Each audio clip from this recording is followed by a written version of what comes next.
Once you realize trading is not just about making money, you'll start making money. You know, trading is about, you got to get the knowledge first. You know what I'm saying? You got to be knowledgeable of what's going on. You know, that's just like a job. You know, you can't just walk into a job and just think you know what's going on at that job. You know, they can't just throw you into a position and, you know what I'm saying, they ain't trained you yet. So with trading, you got to be trained for the job. You dig what I'm saying? So stop coming in just thinking you can just throw your money in anything and, you know what I'm saying, I'm going to make some money. No, you ain't did no training. You ain't did no practice. You ain't sat down. You ain't back tested. You know what I'm saying? You ain't watched nobody trade live. You know, and that's one of the best things to do. You know, I need to tell y'all about that too. When you first starting out, make sure you watch people trade live.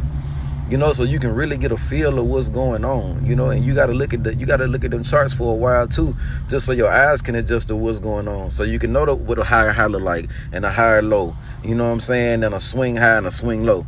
Dig what I'm saying? So start locking in. You know, do some of your research first before you just decide to put money in something.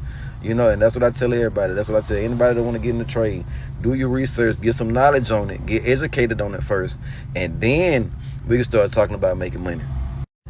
Any real trader will tell you that the trend is your friend. All right. So if the market is trending up, you need to be buying. If the market is trending down, you need to be selling. You know, and in between your buys, you know, you're going to get pullbacks, you know, different things like that. But you need to establish how far that pullback going to go and then go in for your buy. You know, same thing with your sales. You're going to get pullbacks with your sales, you know what I'm saying? But as long as you paying attention to the overall trend, you know, moving with the higher time frames, you know, you really should have no problem at all. The problem comes when you're trying to trade against the trend. You know, and it's very easy to recognize when you're trading against the trend. You know, because you'll never be in profit, you know, different things like that. Like your entries will be horrible, different things like that, you know. So when traders tell you the trend is your friend, that's what they mean. Look at the overall trend, you know. Some people can trade the 5 minute and the 1 minute. That's advanced traders. But if you just starting out, try a higher time frame. Try looking at a higher time frame and see. And just pay attention to what it look like. Is it going up or is it going down? And you go with it. A lot of traders struggle trying to figure out what's the best time frames to trade. Because, you know, you got the daily, you got the 4 hour, you got the 1 hour, you got the 30 minute, the 15 minutes, and the 5. And, you know, that's it.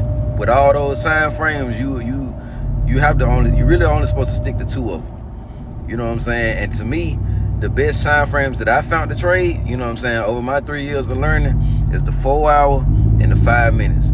You know what I'm saying? I look at my 4 hour for structure, consolidation, different things like that, you know, because the higher the time frame, the less noise.